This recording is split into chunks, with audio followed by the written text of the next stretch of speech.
Bonjour à tous, bonjour mesdames et messieurs, bon début de semaine à tous et merci infiniment de nous retrouver encore cette semaine sur votre antenne avec 10-12, le Zénith, votre talk show qui chaque jour entre 10h et 12h vous accompagne sur les sentiers, des sujets, des réalités, du commun des Camerounais aujourd'hui, mais surtout le regard plongé à la fois dans le politique, dans le social, dans l'économie, vraiment un melting pot qui vous permet bien évidemment d'avoir une vraie lecture sur le Cameroun aujourd'hui.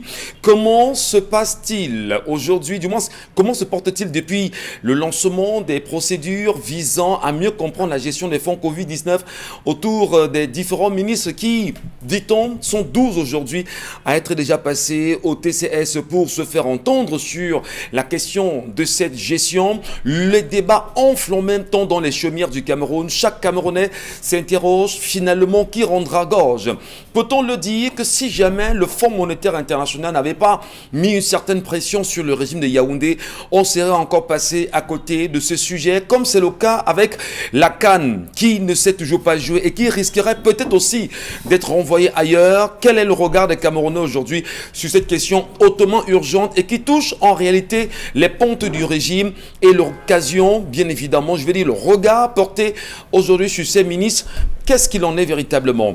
Peut-on comprendre le regard aussi que les hommes politiques, du moins ceux qui tiennent absolument le renouveau, semblent jeter sur Jean-Michel Ninche, qui est député de la Nation, député SDF, qui a été au front, qui a été au combat concernant la gestion de ces fonds Covid-19. Beaucoup pensent aujourd'hui qu'il n'a rien fait et que non, les Camerounais pensent qu'il est le prototype de député qu'on attendrait aujourd'hui. Quel regard vous aussi, Camerounais, vous jetez véritablement sur Jean-Michel Ninche? Et au regard de cette question, nous sommes également nous faisons cette plonge au sein du ministère de la Recherche scientifique et de l'innovation. Madeleine Tchouenté a-t-elle le sommeil paisible? Comment comprendre que depuis des semaines ou des jours encore, la question de l'achat des chloroquines concernant ce qui devrait être produit au Cameroun pour le commun des Camerounais et permettre à ces derniers véritablement d'avoir une santé concernant la gestion, la bonne gestion de la Covid-19.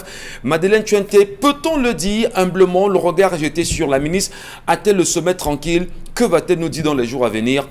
Wait and see. La grande famille est au complet ce matin. Charles Hamel, qui est bien sûr avec nous. De nouveaux visages également connus d'ailleurs sur ce plateau. Karine Sontia de retour. En même temps, Bébel, Sa Majesté, Njokwa, Belmondo, comme nous l'appelons affectueusement, est avec nous. Isabelle Carozopet, déjà bonjour à vous la grande famille.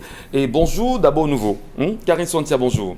Bonjour Michel Ngachou, bonjour aux téléspectateurs, un bonjour spécial à nos ministres qui nous regardent ce matin. Ils sont certainement chacun en train de se ranger un peu le petit doigt. Mais ce qui m'intéresse quand même bien ce matin, c'est les violences qui sont dans les couples aujourd'hui. En moins d'une semaine, 4 types de violences ont été enregistrés de manière différente. Un homme qui a coupé la tête de sa femme, c'était à Bonabéry. Ouais. Un autre qui a battu sa femme enseignante en pleine salle de classe devant les élèves. On a tellement de violences dans notre pays qu'on a l'impression qu'en fait, c'est devenu légitime. Et là, je parle à présent à ces aînés, entre guillemets, qui sur la toile profitent de la liberté d'expression pour encourager ce genre de fait en pensant que finalement, quand on vous demande de faire soumettre votre femme, vous pensez que c'est de l'esclavage qu'on parle. Merci beaucoup Karine et surtout bon retour. Il est important de le dire que Dominique Audrey est en congé, tout comme pour Bengan. Allez, Belmondo Njokwa, bonjour et bienvenue ce matin. Ouais. Le nouveau bonbon. Non, il n'est pas le bonbon, le sugar daddy. Donc on l'appelle comme ça, le nouveau bonbon. Le sugar daddy. On va bien dire le bonbon, mais j'aime bien préciser que je ne suis pas un bonbon. Voilà. Non du tout, pas du tout. Il est important justement de le dire que vous êtes collègues, nous sommes ensemble à la maison et vous y êtes d'ailleurs pour d'autres émissions. Bienvenue sur le plateau que vous connaissez déjà de toutes les façons. C'est toujours un plaisir de retrouver ce plateau, de retrouver tous ces panels, Charles Hamel, Isabelle, Carole. Et un plaisir également de retrouver Karine Sontia. Voilà. Donc, et un bonjour aux milliers, pourquoi pas des millions de téléspectateurs qui nous suivent ce matin.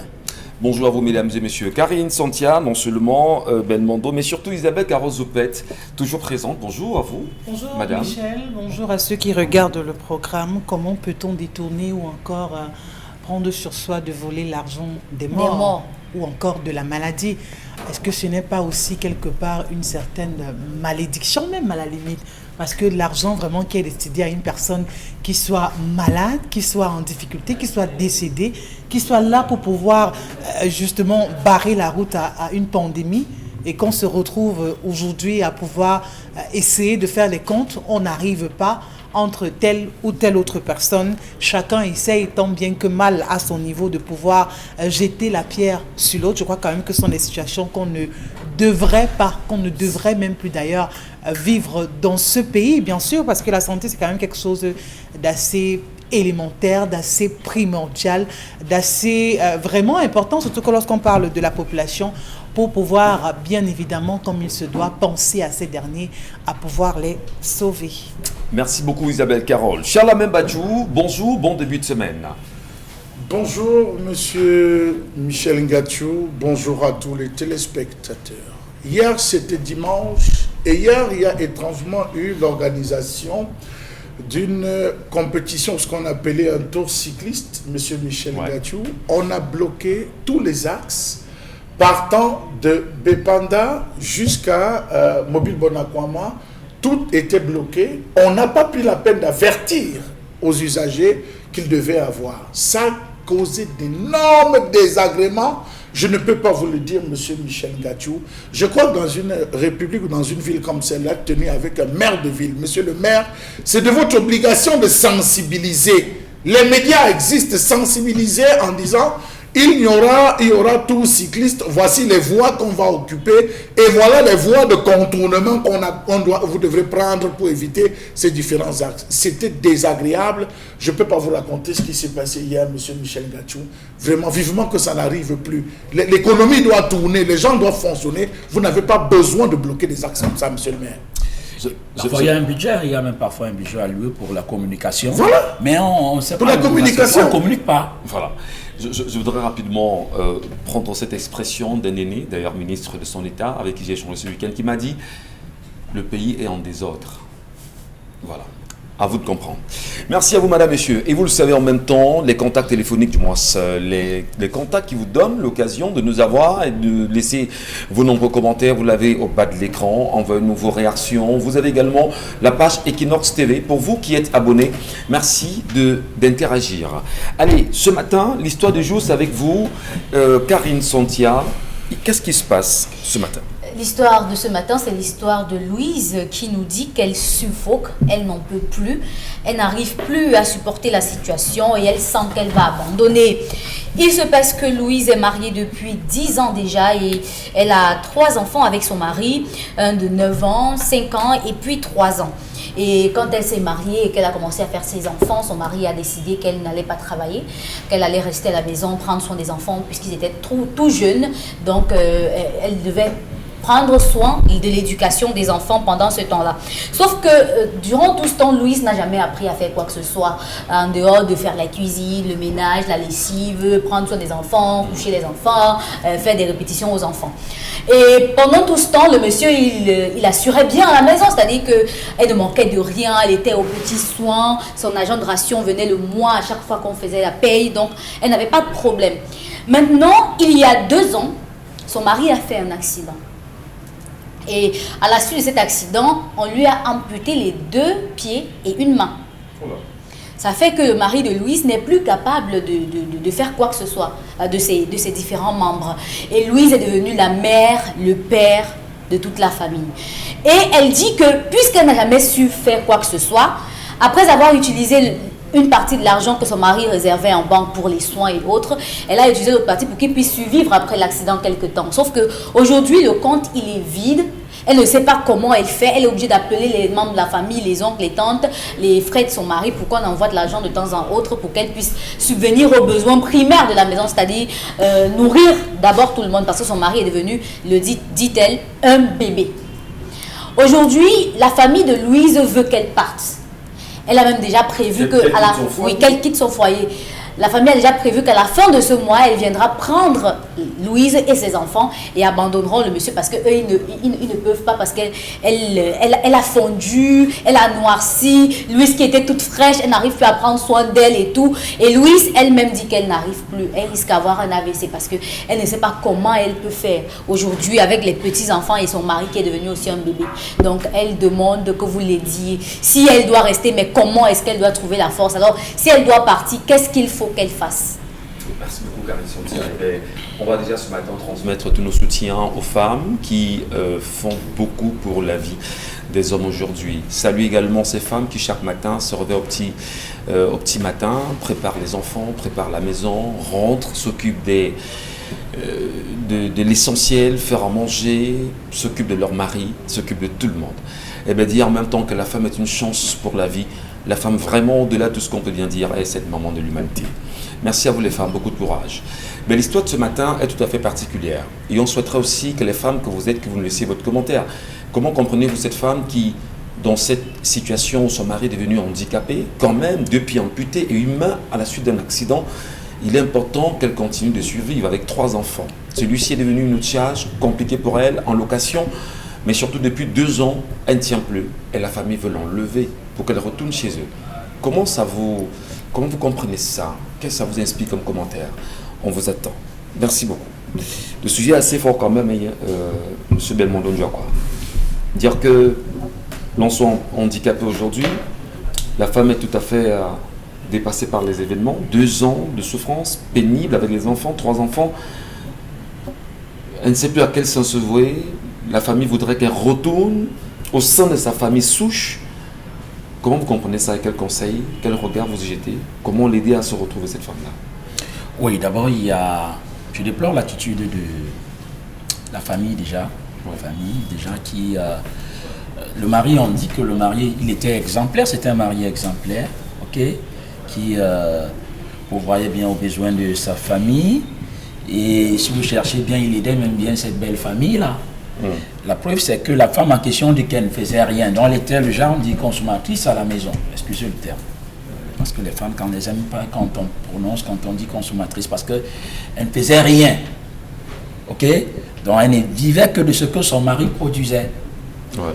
Raison pour laquelle, maintenant que son mari est amputé de ses jambes, elle n'a aucune qualification, elle n'a rien fait, elle n'a appris à rien faire, parce qu'on a vu des femmes qui sont dans des pareilles circonstances, qui réussissent quand même à s'en sortir, parce que au moment où le mari bossait, elle aussi, elle cherchait à faire quelque chose.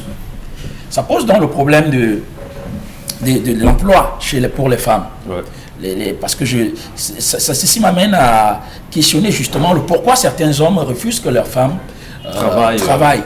Parce que voilà des problèmes qui peuvent survenir. Vous voyez, si cette femme avait une qualification, si elle travaillait, je crois que le problème serait posé autrement. On n'en serait peut-être pas là parce qu'avec ce qu'elle gagnerait, elle pourrait justement gérer la famille. Mais maintenant, c'est plus grave parce qu'elle ne sait rien faire. Elle a passé le temps à puiser dans ce qu'on avait économisé en banque, gérer la famille, mais il est évident qu'à un moment donné, ça va s'extamper. Voilà. Et je pense que là, elle a très mal géré la situation parce qu'elle est passé le temps à puiser en banque alors qu'on ne sait pas où on va. Ouais, mais peut-être elle n'a pas d'autre choix que de puiser en banque au moment où son mari est alité, au moment où elle a besoin, je vais dire, d'un peu d'argent pour que la famille puisse survivre. Bon, est-ce que vous penserez qu'il était opportun que les petites économies de la banque, qu'elles s'en servent pour lancer peut-être une petite activité? Justement, c'est pour qu'il y ait des revenus, voilà, pour qu'elle puisse au mieux faire survivre la famille. Mais comme elle n'a appris à rien faire, parce que si elle faisait même le petit commerce et autres, ok, ça aurait pu produire quand même un peu d'argent. Mais elle a passé le temps à aller retirer chaque fois en banque, venir gérer. Et il est évident qu'à un moment donné, il n'y aura plus rien. Et on en arrive là. Maintenant, l'attitude de la belle famille qui, parce que leur fille ne produit plus rien, entre guillemets. Du moins, elle ne se sent plus bien. Elle se sent plus bien, mais encore que rien n'arrive plus dans la famille parce que le mari, il était peu quand même bien. Ouais. Et il gérait la belle famille aussi. Maintenant on se rend compte que non seulement la fille, elle n'a plus la lutte qu'elle avait avant. Une assise. Oui. Et du coup, on s'est dit, bon, il faut aller récupérer la fille. Mais je me pose la question encore. Je ne sais pas si Karina, sont mariés à l'état civil ou bien... Oui, c'est marié à l'état civil. Voilà. 10 ans de mariage. 10 ans de mariage. Voilà. Vous voyez que c'est facile comme ça d'aller... Je voudrais quand même, parce que l'histoire ce matin pose un problème fondamental. Ouais. Lorsqu'on est marié, et la bonne précision est faite, 10 ans, c'est pour le meilleur et pour le pire. Ouais. Alors là maintenant, on a eu de l'argent, on a eu tout ce qu'on pouvait vouloir, parce que le mari était valide, c'était le meilleur. Maintenant qu'il est invalide, on vit le pire. Pourquoi vouloir fuir le mariage? Ouais, mais justement, ça veut dire qu'en réalité, elle n'a même pas compris le sens du mariage. Parce que si elle est mariée, 10 ans de mariage, déjà, même devant M. on dit c'est pour le meilleur et le pire. Voilà le pire. Voilà le pire. C'est là où on ressent le vrai amour.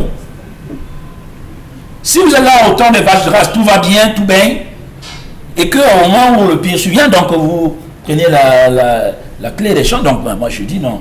Il y a un problème. Il y a un problème. Sérieux.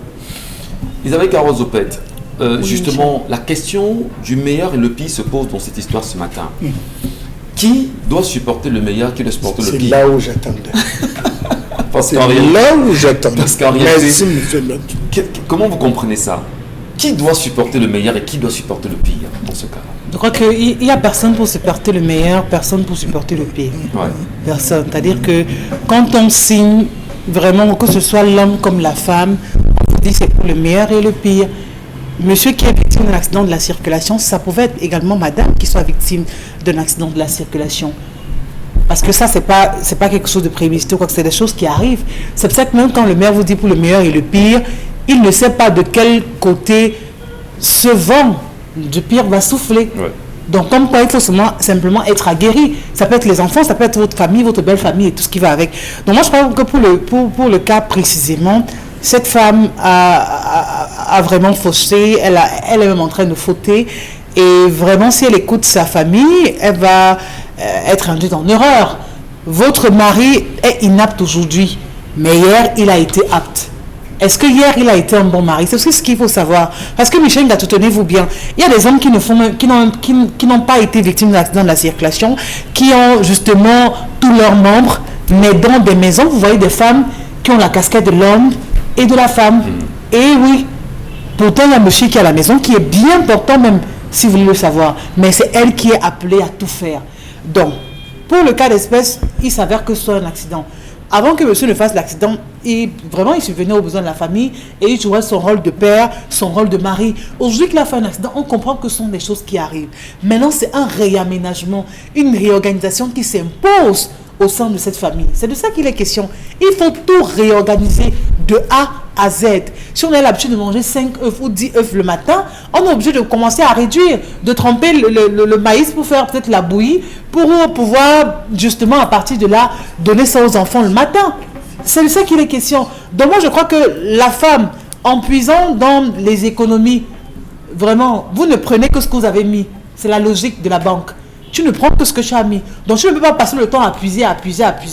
Aujourd'hui tu te plains comme quand il n'y a même plus à manger. Quand monsieur fait l'accident et il faut payer les factures et tout ce qui va avec, il faut déjà à cet instant essayer de voir. Il faut préciser. En plus, essayer de voir ce qu'il faut faire. Et là, il y a le péché de l'homme qui l'a commis. Vous ne pouvez pas, au nom de ce que vous travaillez, vous avez un emploi, demander à votre femme de ne plus travailler.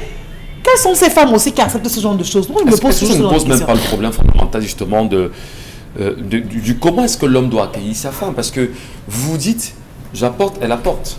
Plus la complémentarité, le mariage. J'apporte, elle apporte.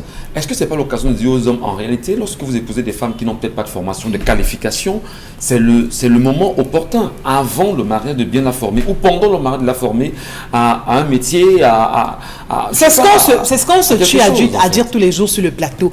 Les femmes doivent travailler.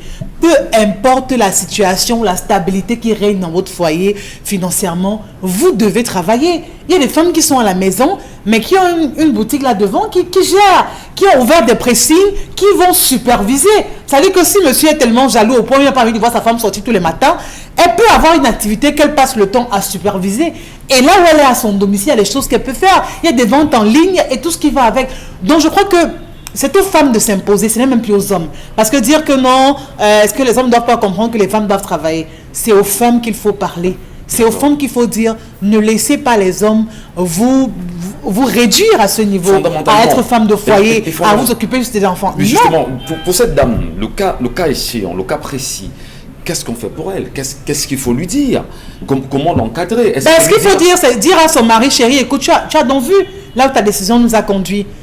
Hier, tu disais non, je ne dois pas travailler et tout, je dois rester être femme au foyer, m'occuper des enfants et de la maison.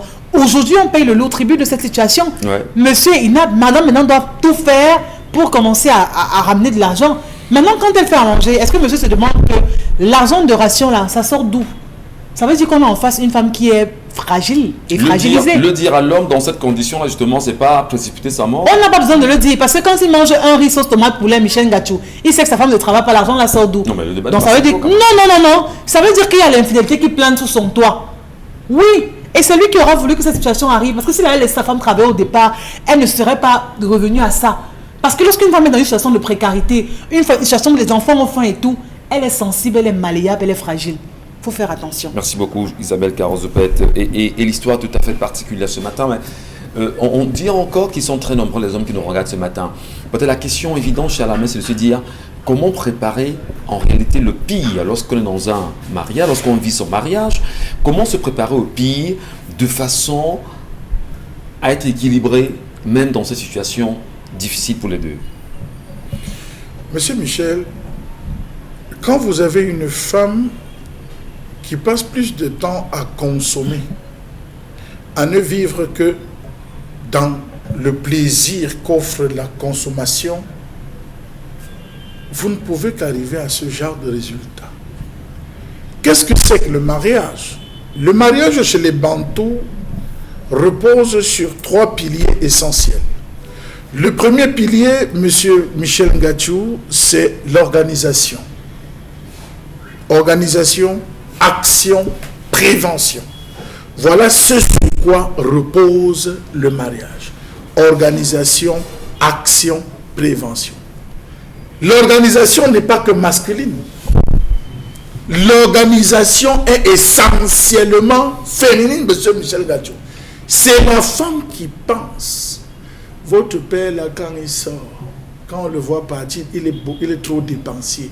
Il ne faut pas que je commence à mettre de côté, je commence à épargner, même si je ne travaille pas encore. Elle nous dit que le monsieur était large. Elle va la boucher davantage. Elle nous dit que le monsieur était très large, qu'il participait. Il n'a passé le temps qu'à lui donner du meilleur. Chez nous, les Bantous, on dit la femme qui ne se plaigne pas est une mauvaise femme. Votre femme doit se plaindre. Voilà mes cheveux. Il ne m'envoie pas me coiffer. Regardez, mes sous-vêtements datent de Mathusalem. Mes chaussures, vous voyez, je le dis peut-être de manière triviale, mais la femme doit se plaindre.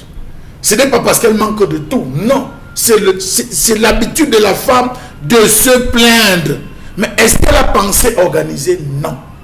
Est-ce qu'elle a pensé agir? On a vu des femmes, monsieur Michel Ngachou, on a vu les femmes de certaines personnes qui à la fin ont fini comme haute personnalité qui vendaient les œufs. Qui vendaient les œufs pain chargés. Je ne veux pas ici indexer, monsieur Michel Ngachou, qui subissait même les railleries au quartier.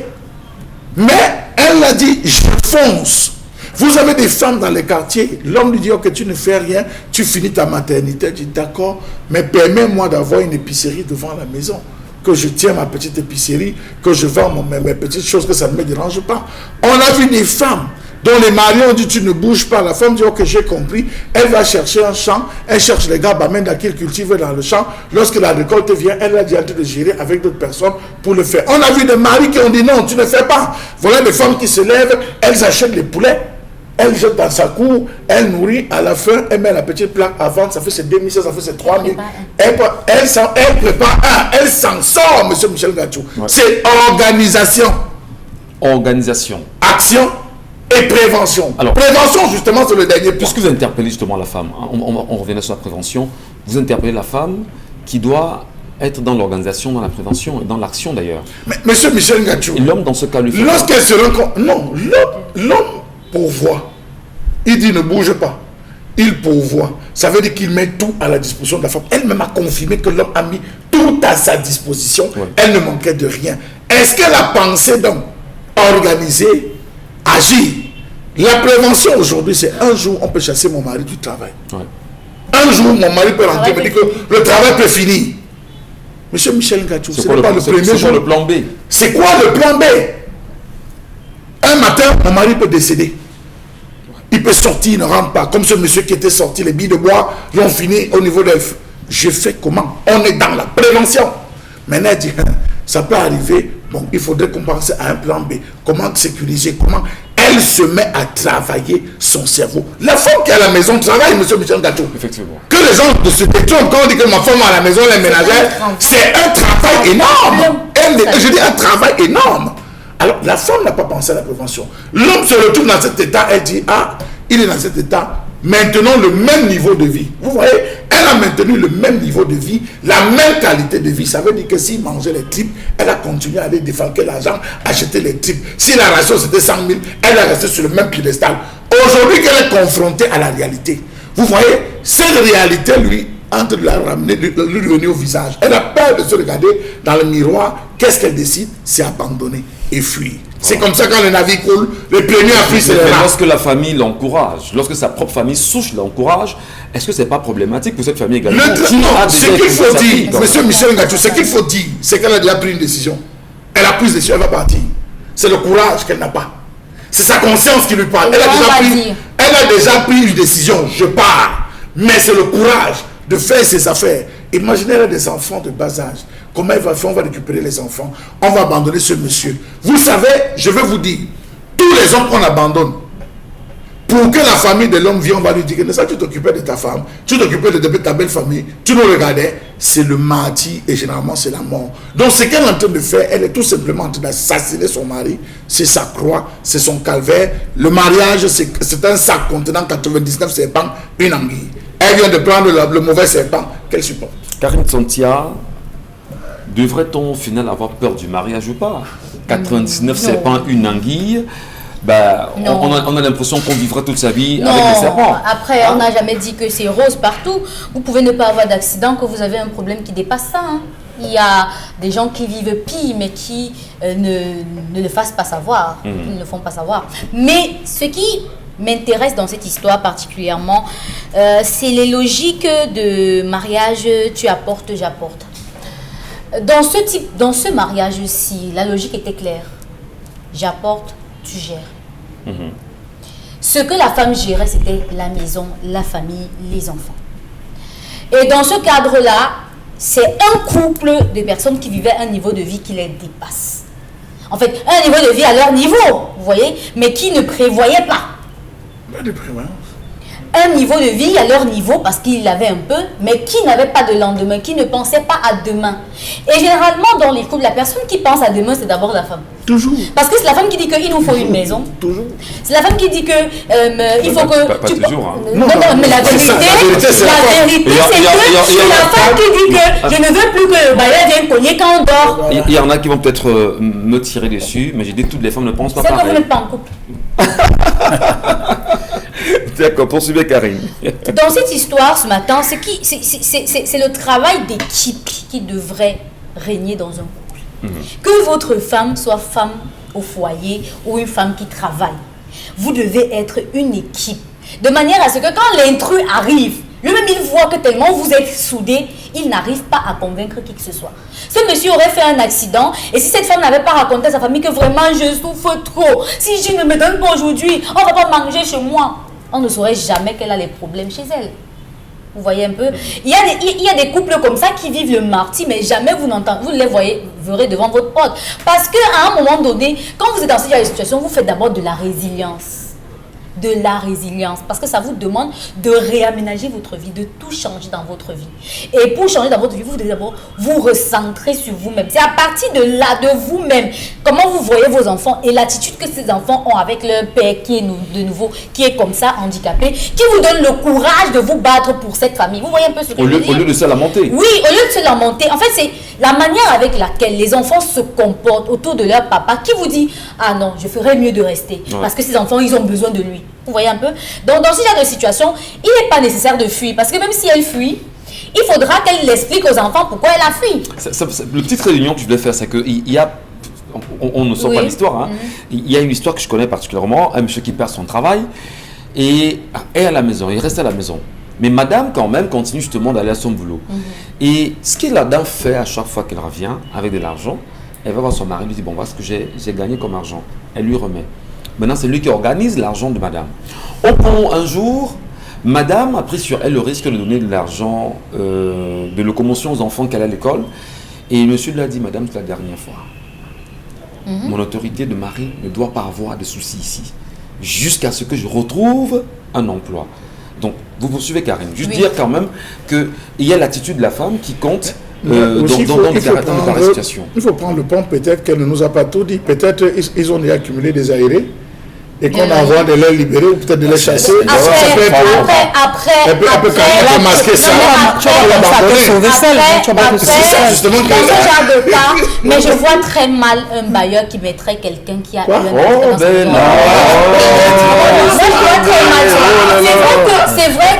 c'est vrai qu'on a perdu quand même un certain nombre de valeurs, mais de toutes les façons, avoir grandi avec moi j'ai pas vraiment vu ça. C'est vrai que parfois ça vous pousse. On est dans le capitalisme à outrance. C'est justement ce capitalisme-là qui est dans ce couple à présent. C'est justement de ça qu'il est question dans ce couple aujourd'hui. Quand cette femme voit qu'elle va ramener 1000 francs et que c'est pour nourrir 4 bouches, alors que si elle ramène 1000 francs, elle peut manger seulement avec ses 3 enfants sans mettre le monsieur, elle commence à calculer. Donc c'est ce capitalisme-là qui est dans ce couple et pourtant il faut qu'elle l'enlève. Il faut qu'elle rentre dans la logique de couple. C'est pas facile du tout. Personne ne vous a dit que c'est facile. En tout cas, personne ici ne peut comprendre ce que vous vivez parce que vous êtes la seule à vivre cela. Mais la vérité, c'est que vous avez en vous les moyens de vous sortir de cette situation. Non, mais que les hommes, une fois pour toutes, retiennent ça, Michel Gatou. C'est important pour une femme de travailler. Au-delà de l'argent qu'on peut avoir à la fin du mois ou encore chaque jour et tout. Il y a un épanouissement. Non, permettez. Il y a un épanouissement pour une femme de travailler. C'est hyper important. Et quand je parle de travail, il ne s'agit pas de se lever tous les matins. Maternité, non, pas forcément. On peut travailler et gérer les maternités. Demain, quand le pays arrive, on viendra dans le zénith et dire non, du tout, Chalamel, c'est pas non. Elle peut faire son petit commerce devant. Vous avez parlé de trucs en ligne. Non. Oui, elle peut faire ça, mais qu'elle finisse. Non. Même dans des entreprises, Michel Gatou, c'est prévu. Quand vous accouchez, vous avez le droit de maternité. Vous pouvez rentrer. Donc, je veux dire, à la base, il faut simplement que monsieur soit d'accord avec vous. Moi, je dis les femmes, si vous voulez écouter ces hommes qui vous disent « Vous êtes le centre de ma vie, je ferai tout pour vous », vous n'avez pas à travailler. Mais moi, je pense qu'il est important pour une femme, pour elle personnellement, pour son épanouissement, pour sa famille, pour son demain, de pouvoir travailler. Bon, voilà, on connaît quand même les papas qui n'étaient pas d'accord que les femmes fassent les réunions. Peut-être là, c'est autre chose aussi. Voilà. Merci beaucoup, les dames qui nous regardent ce matin. On attendra de vous lire tout à l'heure vos réactions. Comment vous interprétez l'histoire de ce matin? Votre commentaire nous intéresse et vos avis. Merci de nous laisser votre commentaire.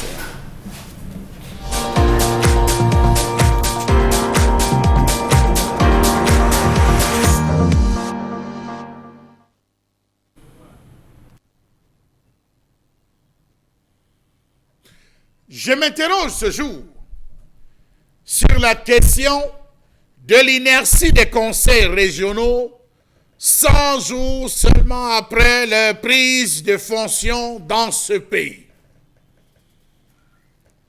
Comment comprendre l'inertie des conseillers régionaux dans ce pays? On les voit qui errent dans les villes, on les voit qui se baladent, qui passent des journées dans des hôtels à prendre des tasses de café. On les voit se balader dans ce qu'on peut appeler leur entreprise. D'ailleurs, on ne sait même où se trouve leur siège.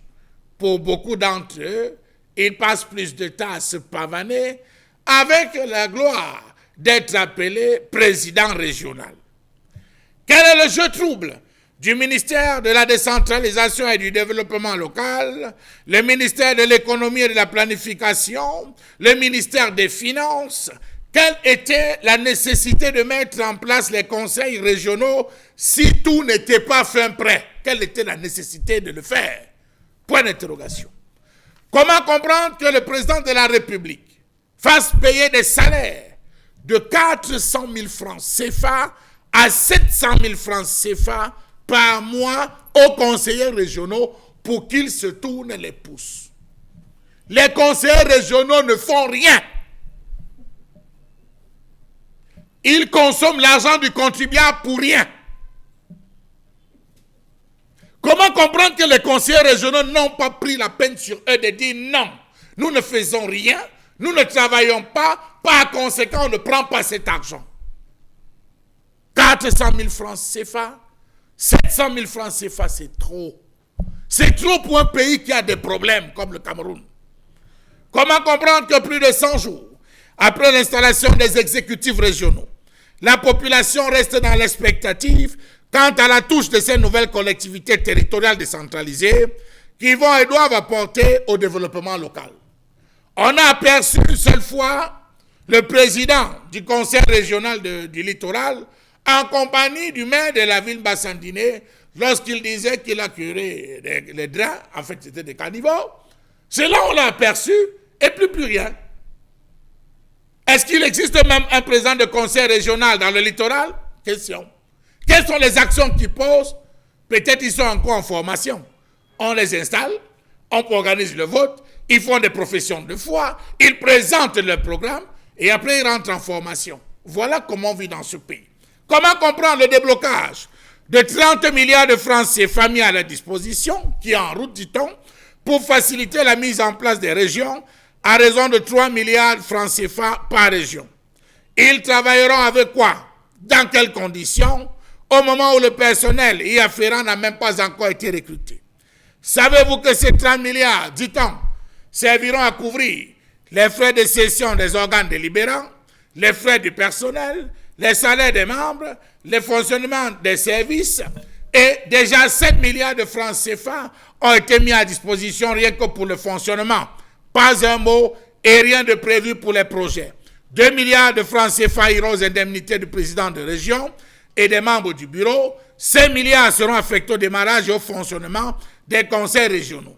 Pourtant, la Constitution de 1996, amendée en 2008, dispose que les élections régionales sont encadrées par la loi numéro 2006/004 du 14 juillet 2006 fixant le mode d'élection des conseillers régionaux. En clair, le bureau, pour commencer à réfléchir sur les projets à implémenter, aura englouti 7 milliards qui peuvent être directement mobilisés pour le développement. Pourquoi donc dépenser 7 milliards uniquement pour le fonctionnement, alors que ces 7 milliards pouvaient déjà permettre le fonctionnement? Les présidents et les membres des bureaux des conseils régionaux perçoivent désormais leur rémunération mensuelle de 400 000 francs à 700 000 francs CFA. Voilà déjà des jours que les tout premiers présidents des régions et les présidents des conseils exécutifs régionaux ont été installés sur l'ensemble du territoire. 100 jours que les populations attendent encore voir les hommes de la région à pied d'œuvre. Où? Comment? Comment comprendre qu'à ce jour, l'on n'a toujours pas recensé une rencontre avec la population? Monsieur Polycarpe Mbarlok, quand avez-vous rencontré les populations du littoral? Question. Aucun chantier lancé, même pas une simple session. On nous annonce qu'on a commencé déjà dans certaines villes à aborder la question. Comment comprendre que depuis leur installation, les exécutifs régionaux sont occupés à la découverte des locaux provisoires du conseil régional? Précisons que c'est des maisons coloniales, des vieilles bâtisses qu'on est en train de réhabiliter, qu'on se bat à restaurer pour... Si les Allemands ou les Français n'avaient pas conçu des maisons, on allait les placer où? Autre question. Ils font les visites des futurs chantiers, des futurs sièges en chantier, des rencontres constantes avec le ministre de la décentralisation et du développement local, les séminaires par-ci, les ateliers par-là. Ils ont travaillé tout récemment, ils ont fait un séminaire dont les thématiques tournaient sur plusieurs, n'est-ce pas, et notamment l'élaboration du premier budget régional, la perspective d'arrimage de ces collectivités territoriales à la budgétisation par programme. Autant de choses qui laissent les populations pantois. Question. À quoi nous servent les conseils régionaux? À rien pour le moment, sinon qu'à engloutir l'argent du pauvre contribuable. Colère exprimée, bien sûr. Madame, monsieur, ce matin, pour vous qui nous regardez, le regard est porté ce matin sur les conseillers régionaux, les conseils régionaux du Cameroun aujourd'hui. 100 jours déjà, quel bilan peut-on en faire? Je voudrais rapidement reprendre cette expression qui a été celle prononcée par Gilbert Ntimi-Evuna. Souvenez-vous, le 13 janvier 2021, lorsqu'il prêtait serment comme président du conseil régional. Je jure sur l'honneur et m'engage à servir les intérêts de la région et à remplir loyalement et fidèlement mes fonctions sans discrimination ni favoritisme, dans le respect de la loi et conformément aux valeurs de la démocratie, aux principes de l'unité, de l'intégrité de la République. En réalité, ils sont nombreux aujourd'hui, peut-être les 10 conseillers régionaux, les 10 présidents des conseils aujourd'hui, qui ont prononcé cela et qui ont pris cet engagement. Mais quand même, des budgets colossaux sont mis à la disposition de ces conseils régionaux. 100 jours après, quels Camerounais se demandent aujourd'hui qu'est-ce qu'ils nous ont apporté en 100 jours? Qu'est-ce qu'ils nous ont dit en 100 jours? On sait en même temps que Gilbert Ntimi-Evuna, comme d'ailleurs ici dans le littoral, le président du conseil régional vient de convoquer la première session bien sûr de ce conseil régional à la fois du centre et du littoral. On a encore la peine à savoir exactement ce qu'ils aimeraient, qu'ils vont y mettre comme contenu.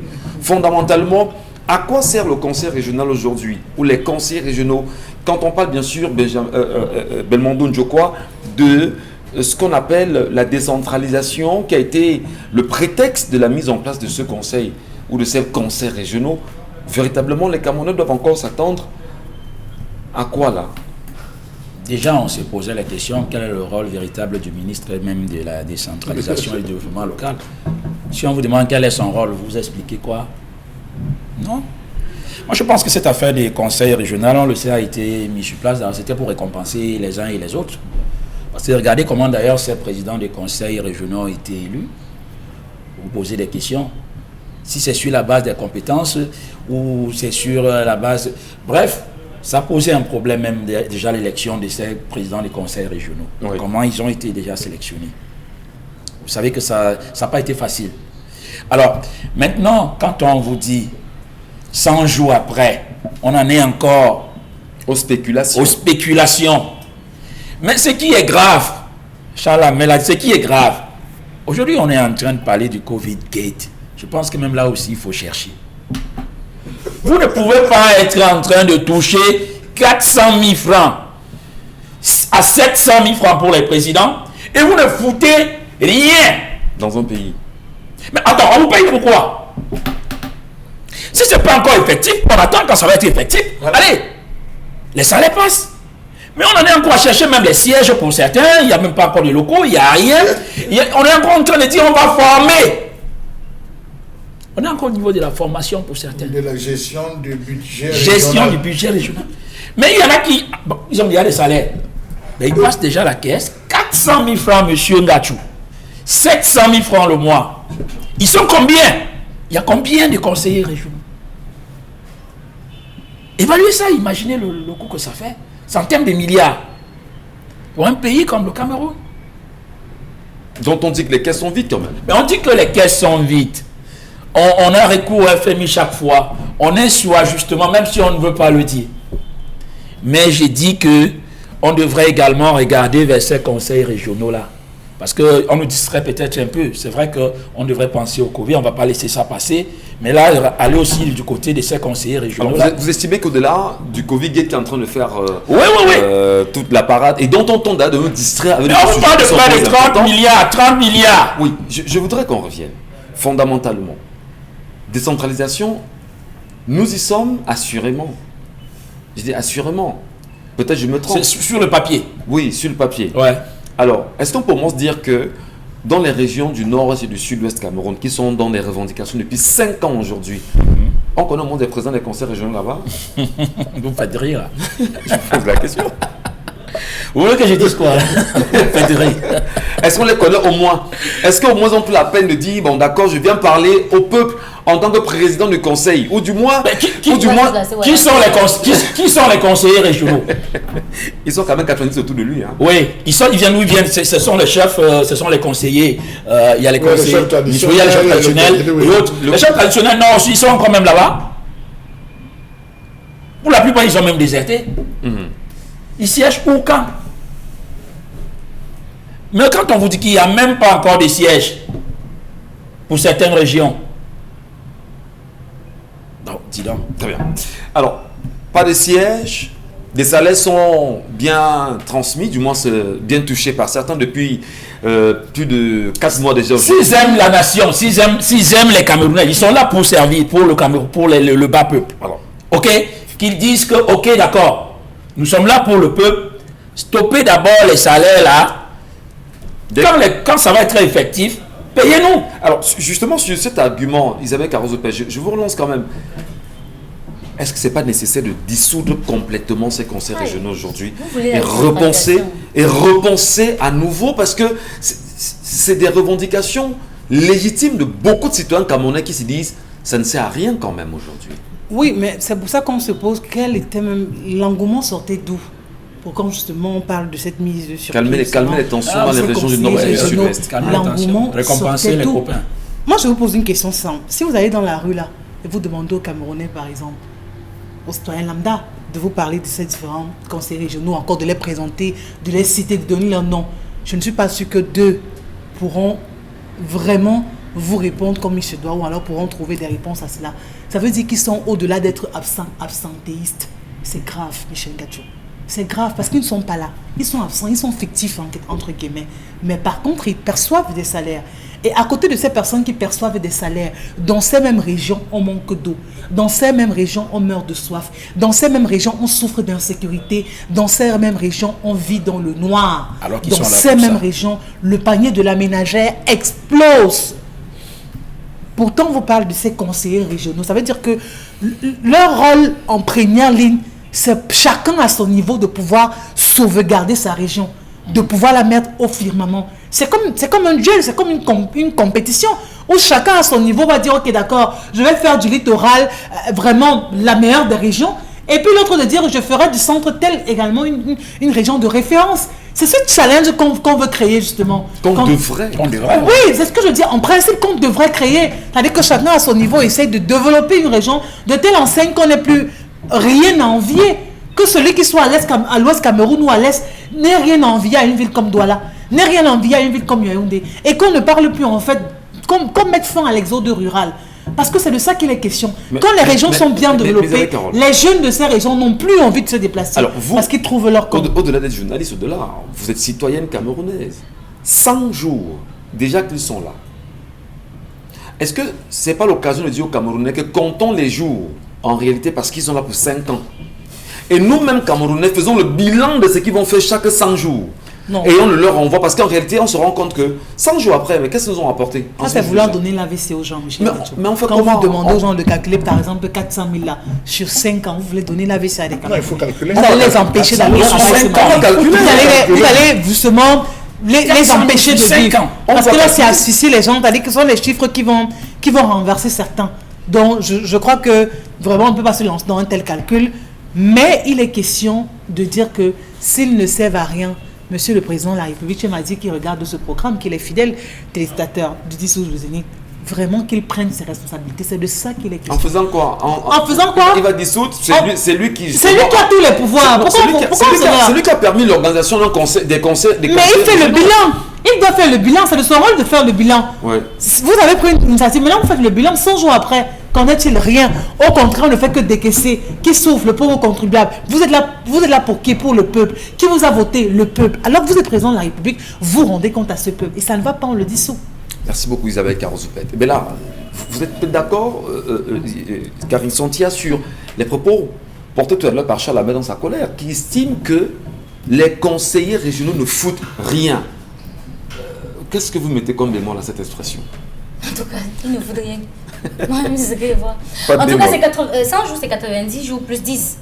Donc 3 mois plus 10 jours. Donc en 3 mois déjà quand même, ils devraient faire au moins une campagne de prise de contact avec le terrain dans lequel ils vont travailler. Normalement, ils devraient faire, puisque c'est les régions, ils devraient faire le tour dans les différents départements. Après les départements, ils font le tour dans les arrondissements, ils rencontrent les maires, ils rencontrent... C'est de ça qu'il s'agit, en fait. Ils devraient faire ce tour-là. Mais bon, j'ai pas quand même entendu ça, hein. J'ai pas vu ça. J'ai pas vu une émulation dans la ville, dans les différents arrondissements, montrant que, en fait, le président du conseil régional et quelques membres du conseil régional sont dans tel arrondissement pour rencontrer les populations ou encore pour rencontrer le maire, pour s'entretenir avec telle ou telle chose. Au moins pour prendre déjà le pouls du terrain. Parce que quand vous arrivez dans une fonction qui non seulement vient d'être créée, vous êtes l'exemple. Vous savez que quand on vient de créer une école, le premier à avoir l'examen dans cette école-là est comme celui qui va baliser toute la réussite de l'établissement en question. Donc, si eux, ils ne font rien en 100 jours, on a bien envie qu'ils aient encore quelques 100 jours pour pouvoir mieux faire. Mais ce qui m'intéresse quand même, c'est que le modèle du conseil régional est calqué sur le modèle français. Je n'arrive pas à comprendre pourquoi, même lire, ils ne peuvent pas lire pour savoir ce qui est de leur devoir. En tout cas, ils peuvent lire et savoir de quoi il s'agit. Parce qu'en France, les conseils régionaux tiennent des plénières une fois chaque trimestre. Ça fait 3 mois, ils auraient quand même pu tenir déjà une plénière. Ils n'ont même pas de siège. Ils vont tenir ça où? Non, on commence quand même par là. Non. Ils prennent souvent les grands hôtels, non. Et souvent, on a fait les ventes là. Le budget, on n'a pas prévu le budget pour manger et tout ça. C'est juste leur salaire et autres. Mais IFRIS existe alors pourquoi? Parce qu'il faut qu'on se pose la même question, peut-être que... Excusez-moi, je vais décrire par la même ministre, c'est un ministre. Il a dit que le problème des autres. Il m'a dit que le pays non, mais des autres. la vérité, c'est que... Vraiment.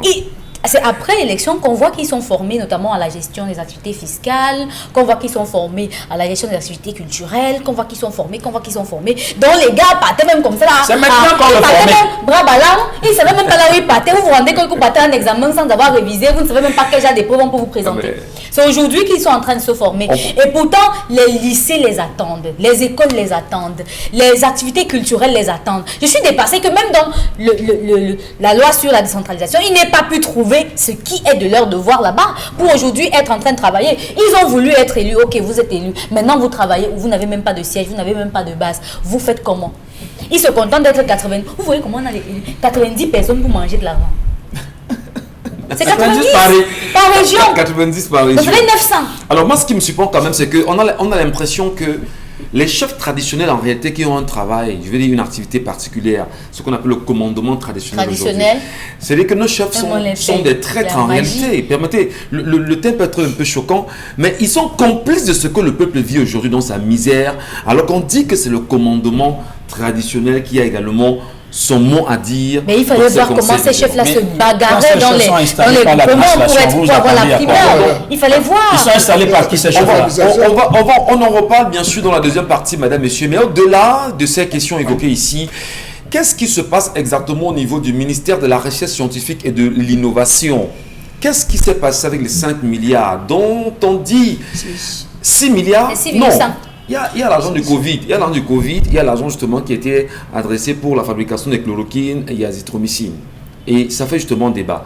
Mais quand même aussi à Menganga, qu'est-ce qui s'est passé là-bas ce week-end pour que les étudiants choisissent de sortir et de bloquer les routes au Cameroun? Restez sur Equinox, madame, monsieur.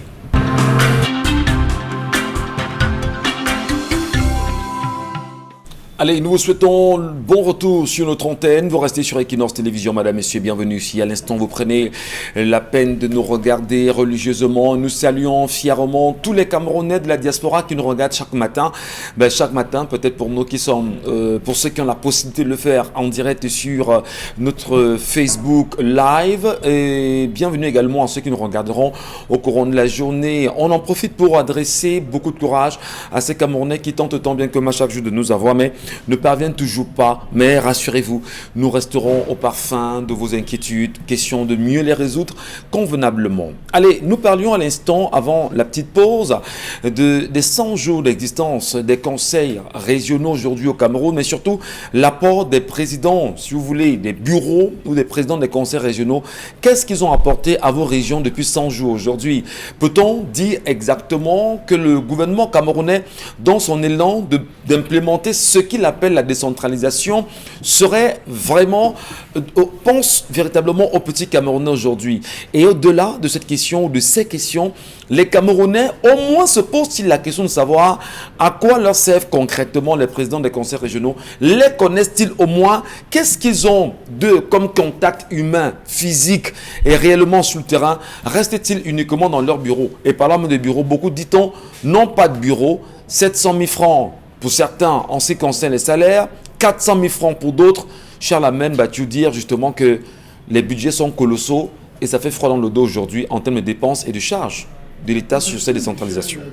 Au moment où nous parlons, nous avons fort à faire. Nous avons le président du conseil régional du Nord qui est décédé, M. Alim Boukar. Oui. On n'a pas encore procédé, on va le dire comme ça, à son remplacement. C'était le 29 mars 2021 qu'il a rendu l'âme de suite de longues maladies. Ça, c'est le premier point. Je pense, M. Michel Ngatou, qu'au vu de ce que nous avons, certains Camerounais qui disent aimer le Cameroun devraient avoir la latitude à un moment donné de dire « Je ne prends pas de cet argent parce que je ne vois pas ce que j'ai fait.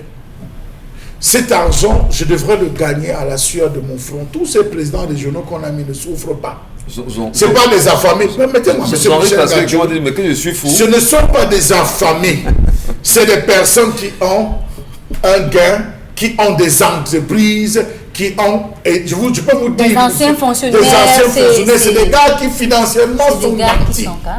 Mais voilà quelqu'un qui avait dit 700 000 va me servir à quoi, je ne prends pas, j'abandonne. Avoir cette latitude comme les Yannick Noir et toutes ces personnes à qui on a donné l'équipe des Lions, ils ont dit je ne prends pas cet argent, je vais donner de mon corps, comme les Mano Dibango qui ont dit feu Mano Dibango, vraiment je viens vous donner un coup de main, je n'ai pas besoin de ce plan-là. Mais vous avez des gens qui ont, mais qui s'effectuent encore à venir puiser. Je m'attendais à ce que le président du conseil régional fasse le tour des marchés. Un marché qu'il connaît bien, je prends le président du conseil régional du littoral, le marché Dakar, le marché de Madagascar, autant pour moi. Il connaît bien ce marché, M. Michel Ngatou. Qu'il fasse des tours, qu'il voit comment fonctionnent les marchés. Je m'attendais, M. Michel Ngatou, qu'il convoque, qu'il lance même un faux projet, vraiment, une boîte à suggestions à tous les chefs de bloc, les chefs de quartier, les chefs de village, je dis dans le littoral, que vraiment, je sais que vous avez des problèmes. Il y a des problèmes qui sont de mon ressort. Tous les problèmes qui sont de mon ressort, vraiment, voici une adresse. Adressez-moi un courrier. Je veux prendre corps, je veux faire corps avec vous. Et en fonction de cela, il descend zone par zone, quartier par quartier, discutant, en disant, voici, c'est mon visage. La première chose que le Paul Barlock a dit, M. Michel Ngatou, pour la région du littoral, il a dit, je vais relier chaque chef-lieu des départements à la région avec des voies goudronnées, M. Michel Ngatou. Ça suppose que chaque département doit être relié à la région par des voies. Yabassi est relié déjà. Il est déjà descendu pour essayer d'évaluer l'accès sur Yabassi dans le camp, M. Michel Ngatou. Il a dit qu'il va. Non, il a... Il a dit qu'il va. Non, on s'attendait à ce qu'il arrive. Il est à 100 jours déjà. Non, on s'attendait à ce qu'il descende à Yabassi. Toucher du doigt. Vous ne pouvez pas tout savoir, mais donnez au moins la possibilité. On s'attendait à ce qu'il y ait M. Michel Ngatou, un site, même un Facebook, même où les gens peuvent poser des doléances, où les gens peuvent faire des propositions. Nous avons actuellement le système sanitaire de la région qui est extrêmement paralysé. Le personnel médical qui vit dans une extrême précarité et ils ont forcé pour rencontrer le ministre. Ce n'est plus de la responsabilité du ministre de la Santé, mais des présidents des conseils régionaux. Est-ce que vous avez vu M. Mbarlo se déranger pour ça? Mais il n'a pas ce problème, M. Michel Ngatou.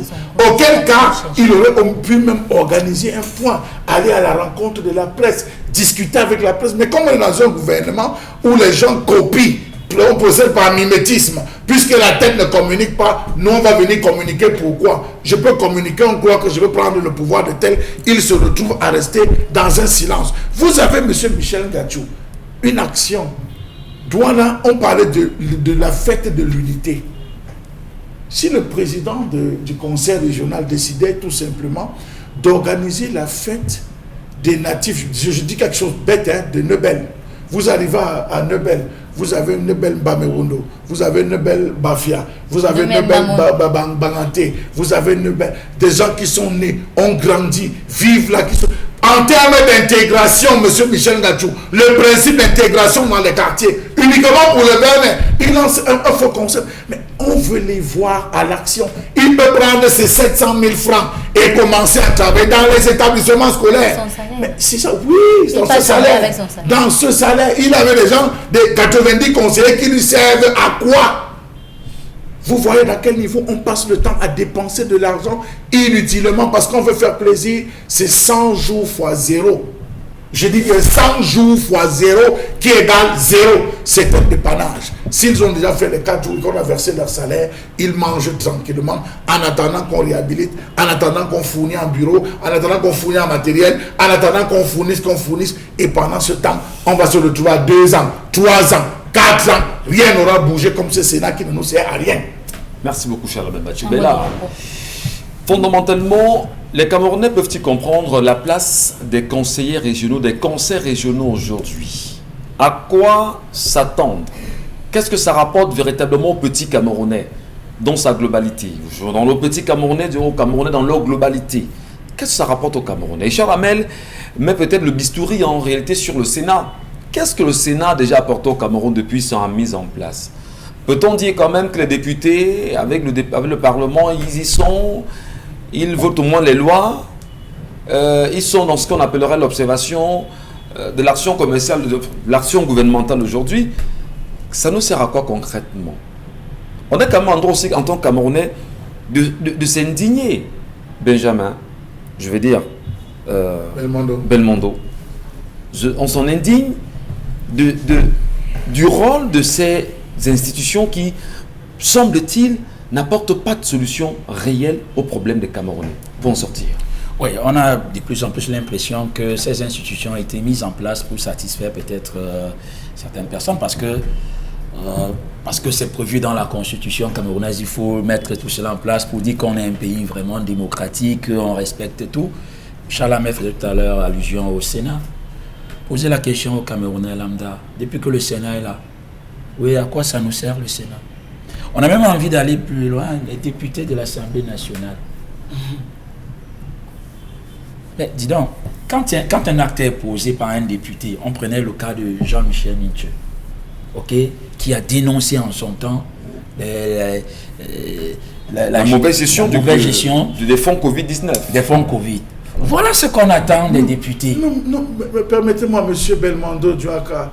Y a-t-il eu solidarité parlementaire? Voilà. Où des députés ont dit effectivement, puisque nous sommes en minorité, on va renforcer l'action du député. Je parle du député Nincho, pas du SDF. Du député Nincho, on parle. Il était seul. Seul jusqu'à la gare. Et il n'est pas le seul député SDF. Il n'y a même pas eu solidarité, même de son propre camp. Même pas. Il était seul. Oui, mais je dis qu'il n'est pas seul député SDF. Mais les quatre l'explication qu'il donne, c'est qu'ils ne peuvent pas faire un groupe parlementaire. Ah, ok. Mais quand il fallait signer... On parlait de son propre parti. Il parle de son propre parti. Dans son propre parti. Il dit que ça n'a pas d'influence. Au moins les cinq. On a vu les militants, les députés du SDF autrefois à l'Assemblée nationale, ensemble chanter... Oui, en 2017. Le blocus. C'est ça. Est-ce qu'on a vu d'autres députés SDF dire, tiens, on a un camarade qui est en train de dénoncer quelque chose là. Mettons-nous ensemble, faisons du bruit à l'Assemblée, même avant qu'on ne se coupe pas comme en 2017. Mais on a dit, dis donc.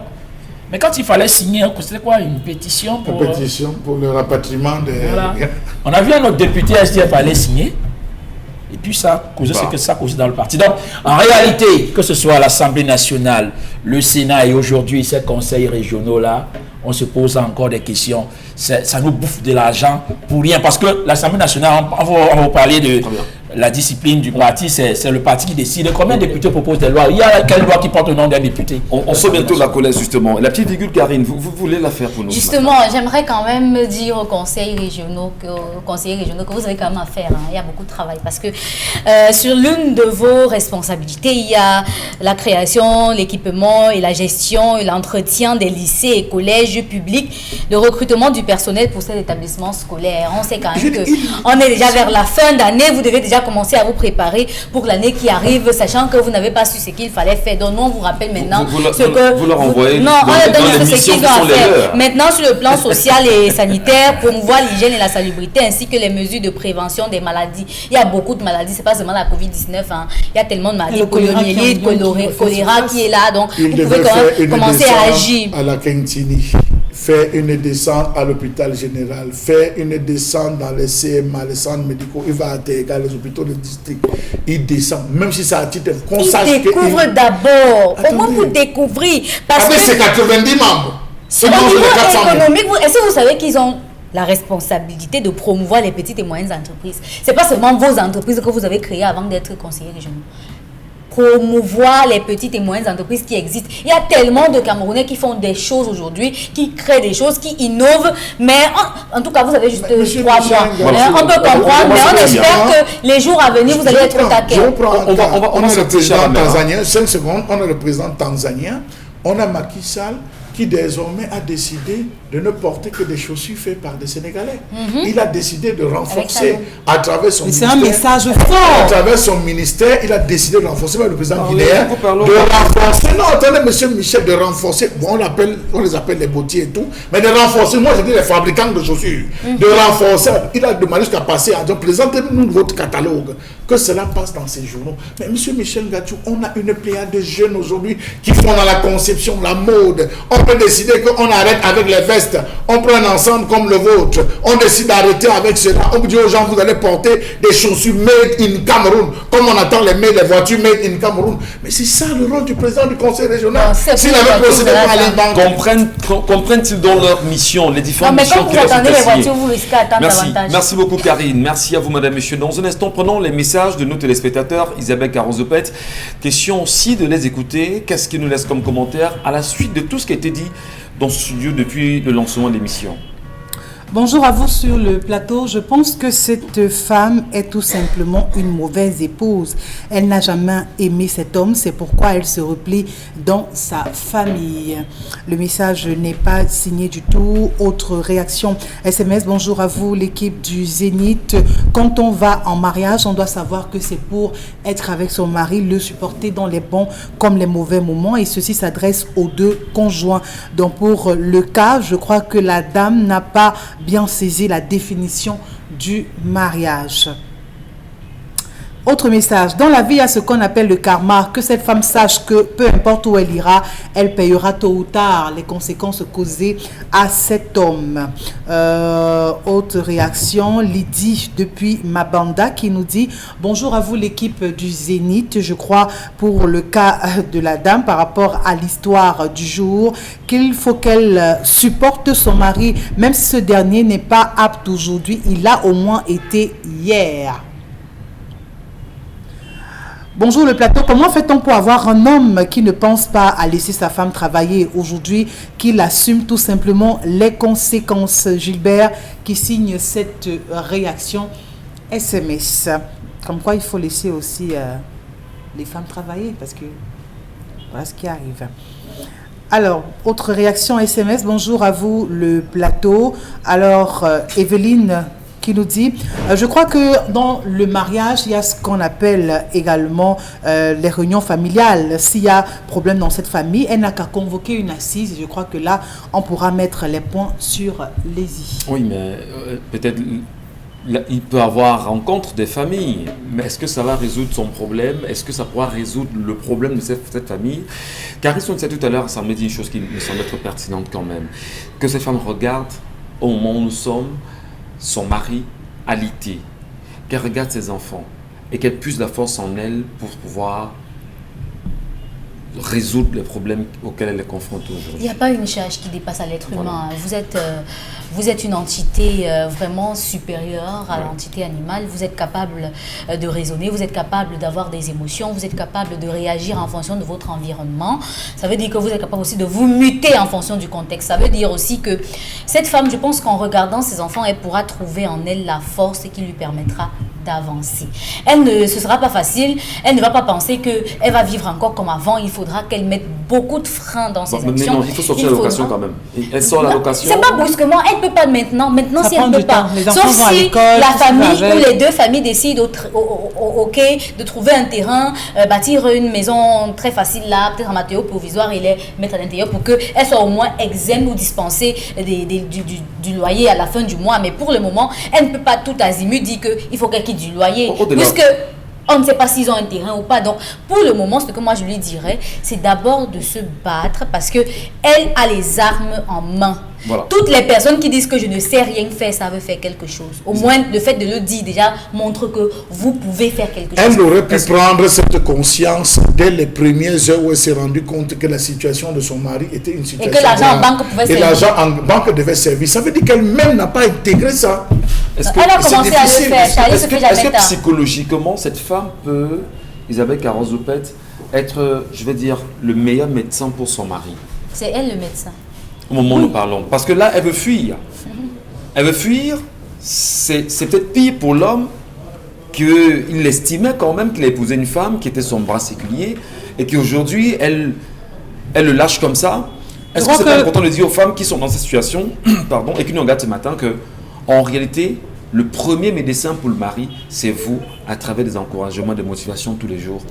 Je crois que quitter son mari ou encore l'abandonner dans de telles situations serait abréger ses jours. Donc ça veut dire que si cet homme devrait décider à 40 ans, il va décider forcément à 30 ans. Parce que vivre, être seul, être dans cette solitude-là, ce sera très compliqué pour ce monsieur de pouvoir gérer une telle situation, de pouvoir savoir que il sera comme trahi, oui, parce que c'est de ça qu'il s'agit. Vous avez aimé une femme, en retour dans une situation difficile, elle vous abandonne, ça veut dire que c'est tout simplement une trahison, aussi simple. Et je pense que, ou alors j'ose croire, qu'elle a pu s'accorder avec sa belle famille. Parce que justement, c'est de ça qu'il est question, Michel Ngati. Il y en a qui pensent qu'une fois qu'on est marié, le mariage c'est pour deux personnes, c'est pour son mari et soi-même. Et demain maintenant, quand il y a des situations pareilles qui arrivent, où la belle famille, ou encore les deux familles doivent s'asseoir, s'unir, parler ensemble, c'est impossible de le faire parce que tout le temps vous avez montré que non, vous êtes madame telle, on ne vous parle pas, la belle famille ne compte pas à vos yeux, c'est votre mari en point, c'est tout.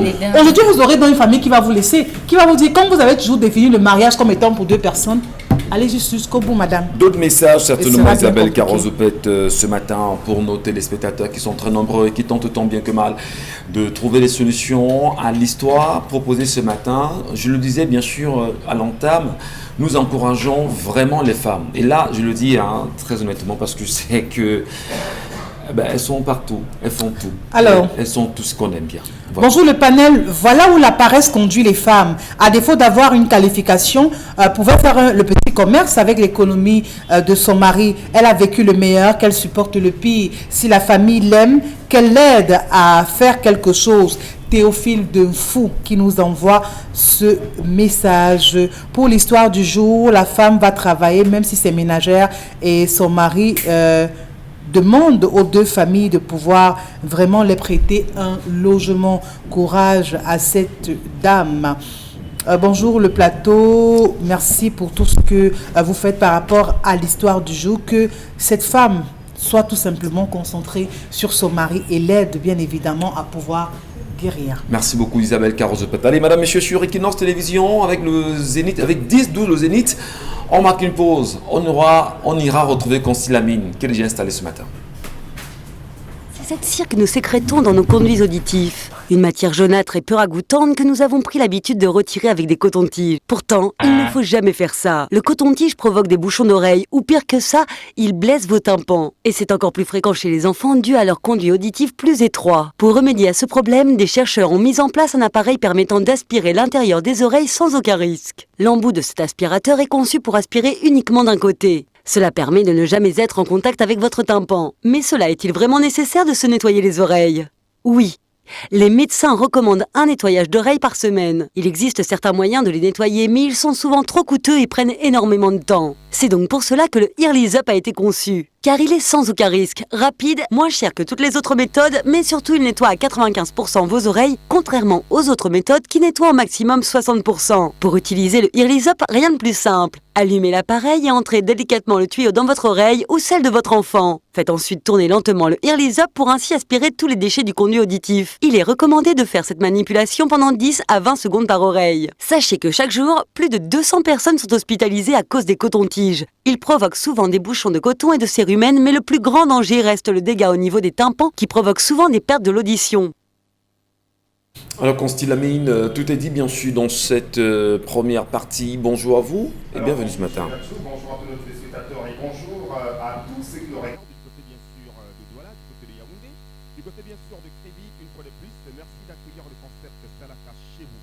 Nous sommes bel et bien lundi 24 mai 2021. Nous allons commencer cette semaine par des campagnes de sensibilisation, des campagnes de présentation du Earlys Up sur le terrain. Après donc le commissariat central numéro 1 de la ville de Douala. Voilà, le concept Salaka sera tout à l'heure à partir de 12h30 du côté bien sûr du commissariat central numéro 4 de la ville de Douala, avec bien sûr l'accord de son commissaire central, le très brave Étienne, commissaire divisionnaire, qui va donc qui a accepté bien sûr de recevoir le concept Salaka du côté bien sûr de ce très grand commissariat de Douala. C'est une manière déjà pour nous de présenter à ces braves policiers, de présenter à ces braves Camerounais l'importance du Earlys Up. Parce que même dans les commissariats, dans les bureaux, on a besoin d'entretenir ses oreilles. On a besoin bien sûr de les nettoyer de temps en temps. Raison pour laquelle le concept Salaka a choisi, comme je l'ai dit, pour le compte de ce lundi, le commissariat central numéro 4 de la ville de Douala, c'est du côté bien sûr de Lok-Bessou, pour une grande campagne de démonstration et de présentation du Earlys Up, votre appareil qui vous permet de nettoyer délicatement les oreilles. Ah ben oui, chers téléspectateurs, on n'a plus besoin d'utiliser les cotons-tiges, on n'a plus besoin d'utiliser les brindilles de balai, on n'a plus besoin, bien sûr, d'utiliser les cure-dents pour nettoyer les oreilles. Chaque Camerounais qui nous regarde en ce moment, chaque étranger qui nous regarde en ce moment devrait avoir cet appareil qui permet de nettoyer délicatement les oreilles. Cet appareil s'appelle le Earlys Up, encore appelé en anglais renfoncé by Constille Lamine, appareil pour nettoyer oreilles. They call them say appareil for nettoyer oreille. Because this appareil, when you want to nettoyer your oreille, not take again brandy de balai, not take again cuida, not take again bûcher d'allumette, just come from magasin Milan Tapi and buy your appareil for nettoyer oreille. Il est facile à utiliser, il est facile bien sûr à être rangé. Et alors, chers téléspectateurs, n'hésitez surtout pas.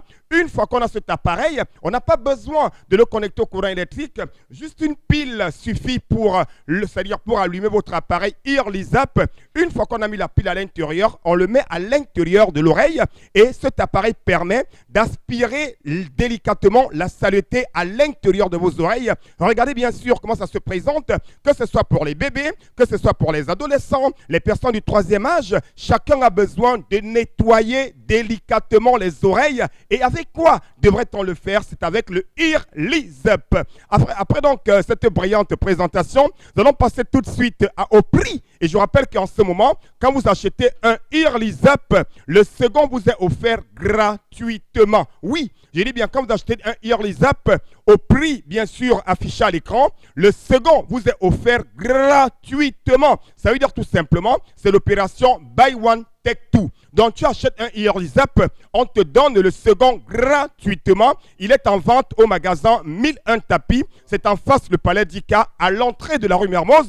Nous livrons dans tout le Cameroun et dans certains pays africains. Donc n'hésitez surtout pas à profiter de cette grande promotion pour acheter un Earlys Up et recevoir le second gratuitement. Le rendez-vous c'est tout à l'heure à 12h30 du côté de Lok-Bessou. Merci beaucoup Constille Lamine pour ce passage ce matin, pour ce lundi en même temps, madame, monsieur, un lundi qui est assez précieux pour beaucoup de Camerounais aujourd'hui. Les yeux sont rivés vers le tribunal criminel spécial où, vous le savez, 180 milliards de francs CFA, des fonds Covid alloués par le Fonds monétaire international au Cameroun aujourd'hui, dit-on, auraient connu des directions incompréhensibles.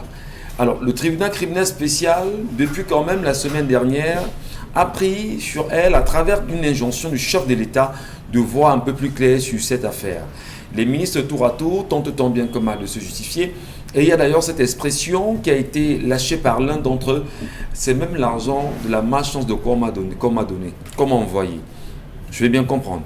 Qu'est-ce qui peut expliquer qu'on en arrive là aujourd'hui? Quand même 180 milliards de francs CFA, Charles Lamine Bachou. Les ministres semblent ne pas avoir le sommet tranquille ces derniers jours. Et des noms sortent, des noms sont mis en avant.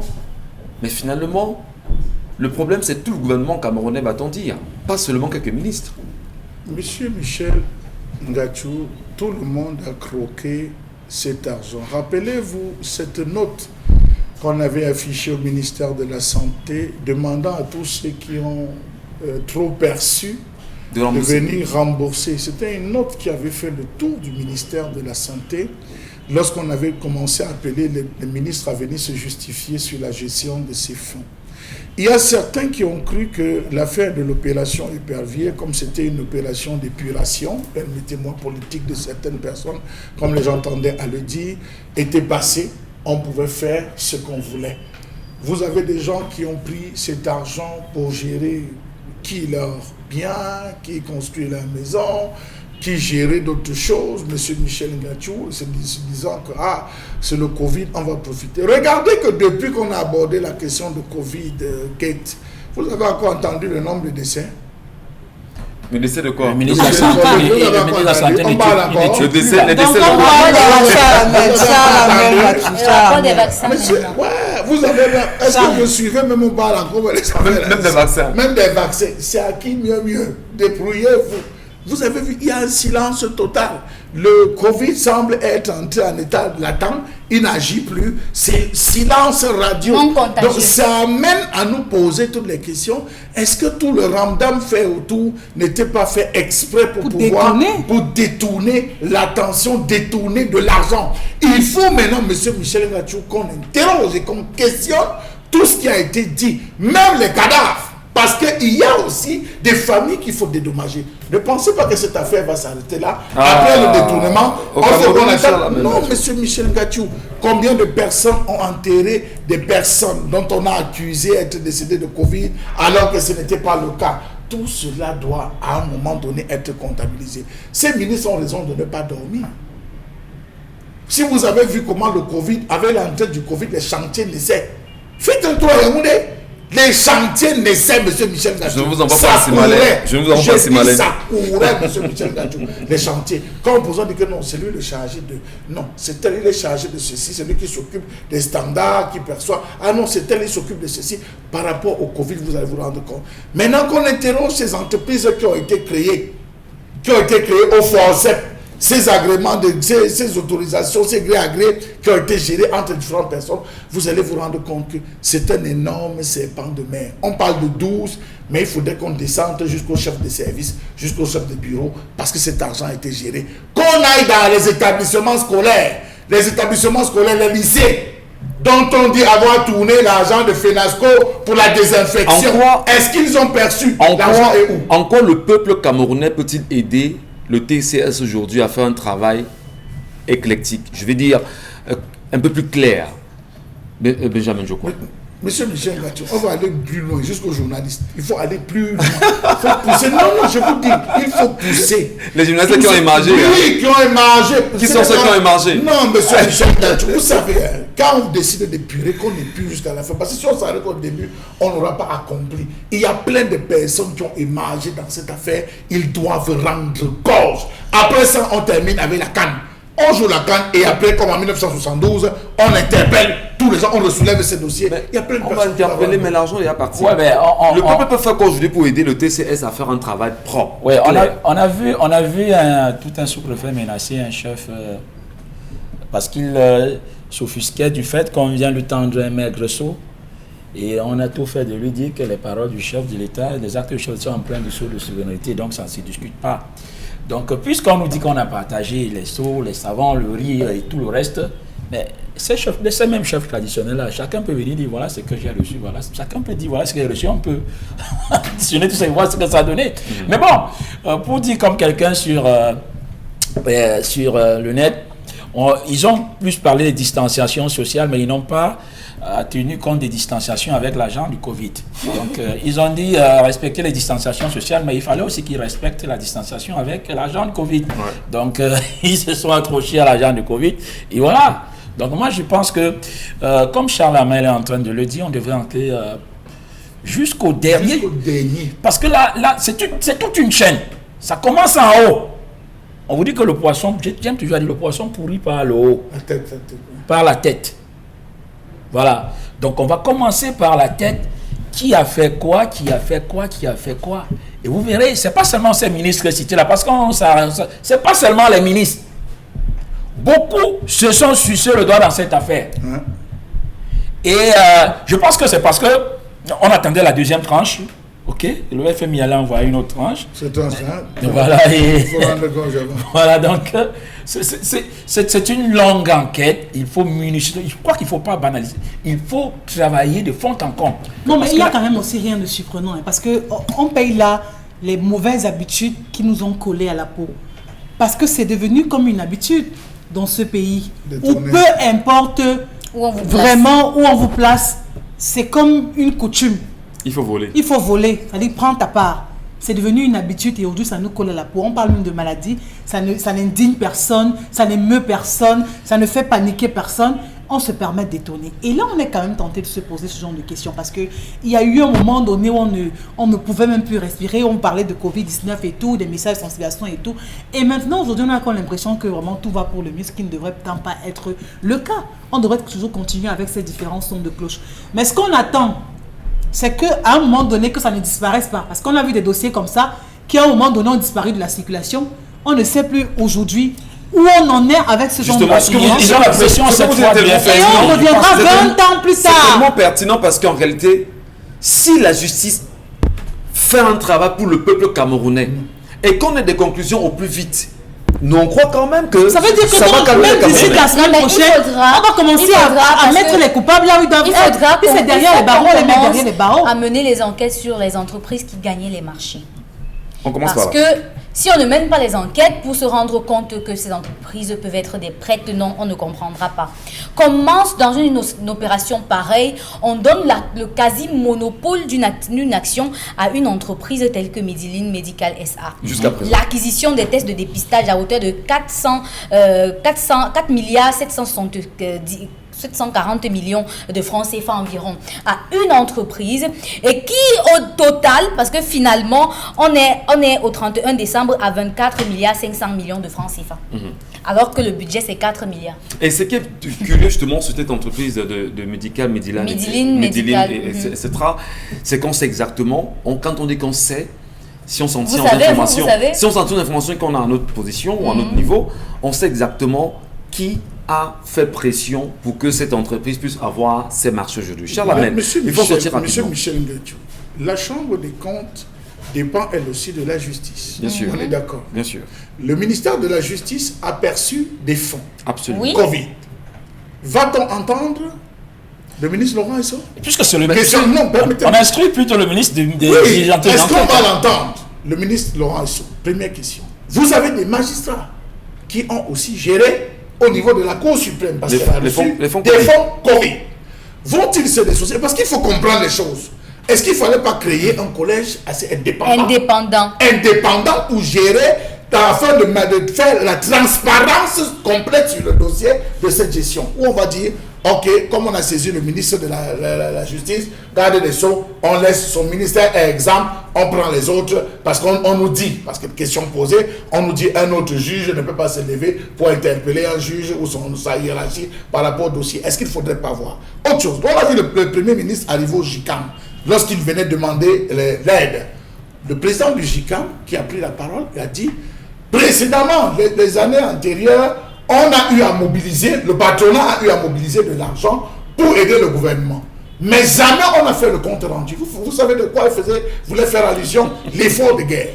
Vous savez qu'un effort pour l'effort de guerre qui avait été fait, tous les Camerounais ont cotisé. On a donné plus de 13 milliards de francs CFA. Ouais. Jusqu'aujourd'hui, on n'a pas dit aux Camerounais ce que cet effort de guerre. Cette question. On va revenir, Charles. Je termine en disant, est-ce qu'on a continué, parce qu'on a vu encore des matelas être donnés, des seaux être donnés, des savons, Est-ce qu'on est dans la continuité de cet effort de guerre ou bien c'est le fond du chef d'État? Il faut que tout ça soit clarifié, monsieur. Merci beaucoup, cher Lamine Bachou, mais surtout, il faut qu'on dise aux Camerounais qu'est-ce qu'on a fait Yuri Dorka. Jusqu'à présent, même pas vu les sacs. Jusqu'à présent, les Camerounais Non, mais veulent après, savoir. vous savez que le riz devait être parfumé, Si mais vous c'est- réveillez les 180 milliards du Fonds monétaire international, Non, ça veut dire que le riz réveillons devait être ensemble parfumé. le riz d'Orca. C'est En qui est réalité, bon, c'est ce qu'on il faut dit qu'on le tous. dise aux Camerounais. Mais non, qu'est-ce qu'on peut dire exactement des ministres aujourd'hui qui ne veulent pas se faire auditionner? Les ministres qui croient en réalité qu'ils sont au-dessus de la loi Un département ministériel. et qui ne veulent pas se faire auditionner par le TCS et qui disent qu'ils ont fait ce qu'ils avaient à Le faire. ministre Koufos. En tout cas, on croit qu'en ce moment, ça bouge beaucoup au Cameroun. Mais dire aussi, pour finir, que le FMI vraiment aidé le Cameroun, parce que si vous n'étiez pas Avec là... quoi amener dans quel- Non, si le FMI n'avait pas révélé le chef de l'État, il n'aurait jamais fait ça parce qu'il va la faire la canne. C'est toujours vous Depuis... qui venez nous voir ici pour dire que oui. Si la la RDC parle au Cameroun. La RDC parle Si le FMI n'avait pas, on n'aurait pas diligenté cette enquête-là. Si le FMI n'avait pas Comme si exigé, la CAF on n'en serait n'avait pas pas là. mis pression, Le on n'aurait Cameroun pas eu parle tout au ce FMI. stade-là. Voilà. Merci beaucoup. Le Allez. Cameroun a inspiré le FMI. La revue des réseaux sociaux Isabelle Carozopet, ça ne c'est pas fini, il y a trop de sujets pour nous ce matin. Oui, on s'éloigne un peu des questions Covid-19 parce que décidément, on ne va pas finir avec cette question et on espère dans tous les cas. Non, qu'il y aura on veut nous embrouiller en ce une moment. belle Permettez-moi d'argent. de faire la petite parenthèse. On vous réveille aujourd'hui et ça, il faut interpeller les Camerounais, être très vigilants. Ce que la presse vous renvoie chaque matin, faites attention. Il y a un problème là maintenant, c'est l'affaire de Covid-Gate. Que les Camerounais ne détournent pas leur attention du Covid-Gate. Parce que là maintenant, sur les réseaux sociaux, on vous renvoie une nouvelle, comment dire, un nouveau gouvernement qu'on a lancé là. Pour embrouiller les Camerounais, pendant qu'on parlait de ça, on est en train de torturer. Que les Camerounais restent vigilants sur l'affaire Covid-Gate. Et que ceux qui savent qu'ils ont une information quelconque à rendre pour que le Camerounais sache exactement ce qui s'est passé, Comme les jeunes qui ont travaillé dans le cadre de l'action du ministère n'hésitez de la pas. jeunesse. N'hésitez pas, il faut le Ouais, faire. ouais. Oui, c'est Merci. ça, ils ont commencé Allez, à- la revue, justement, on en vient finalement. Revue des réseaux sociaux, parlons donc justement à présent de ce vent de panique qui a soufflé, il faut le dire, à l'aéroport de Simalène. Voilà, en fin de semaine ou encore le week-end dernier, avec ces sorties de piste d'un avion de Camerco, justement, comme on peut le voir en image.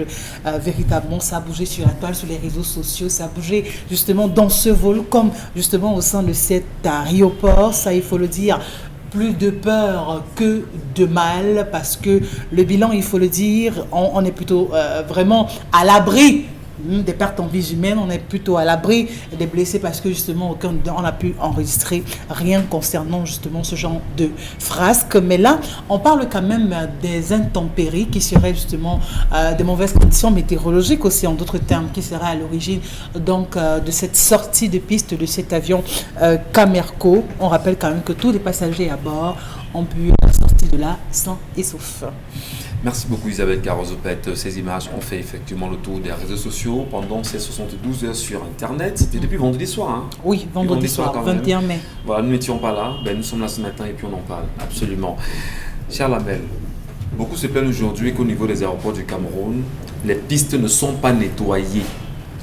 Vous voyez, Les pistes ne sont pas nettoyées. là. Vous-même, vous voyez, vous-même, vous pouvez Voilà les constater, aides. Est-ce qu'on doit parler? vous pouvez constater dans quel état se trouve l'ensemble des pistes. Si on n'a pas construit, c'est devenu un lieu d'abri pour des fumeurs de chanvre. Lorsque ce n'est pas le cas, c'est une broussaille qui se bat à pouvoir remplir. Je pense, monsieur Michel Ngatiou, que la première chose, quand on parle de l'aéronautique, on parle de l'aviation, on parle de tout ça, je ne suis pas un expert, mais pour ce que j'ai vu dans tous les pays, quand il y a une situation comme celle-là, dans les 24 ou les 12 heures qui suivent, il y a un point de presse.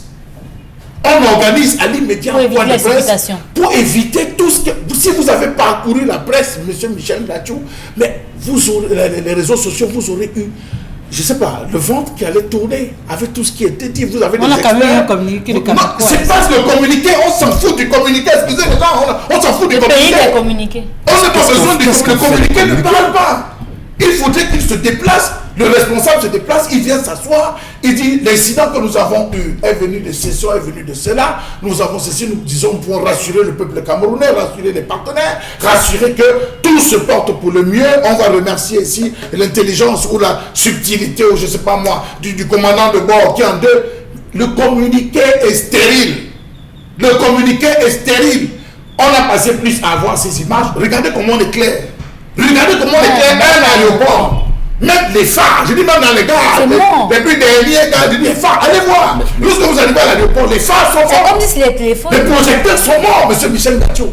Ce qui est curieux en même temps, vous avez regardé ces images également, Bemondo, Djouakwa. Vous dites qu'on n'a pas honte de nos aéroports aujourd'hui, avec ce qui se passe là. C'est Simalène, là où le Simalène, où le chef de l'État s'arrête à chaque fois, où... Mais qu'est-ce qui peut expliquer qu'on est une pareille situation? On parle quand même des conditions météorologiques. Alors, ceux qui y travaillent, ne font-ils pas leur travail ou pas? Il faut dire que la mauvaise météo rentre dans la formation des pilotes. Ok? Donc, quand tous les pilotes vous le diront. Donc, on tient compte en formation des conditions météorologiques. Donc, il est arrivé parfois qu'un avion voulant atterrir constate qu'effectivement, on ne peut pas atterrir dans ces conditions. Il fait demi-tour. Il va parfois atterrir ailleurs. Ok? On dit que cet avion a atterri en milieu de piste, il a été surpris par le bout des pistes, sorti carrément des pistes. Ça pose un problème avec les infrastructures. Cameco, d'abord, on l'a dit toujours, c'est un monnaie du puits. Ok? Donc, maintenant vous partez loin un avion de fabrication brésilienne. Un avion de fabrication brésilienne. 25 ans d'existence. Ouais. Un avion qui a 25 ans. Mais c'est la location. Fabrication brésilienne, exploitée et entretenue en Guinée équatoriale avec le personnel navigant équato, seul, qui viennent atterrir au Cameroun, mais qui n'ont rien de nos infrastructures. Oh là là. On s'attend à quoi?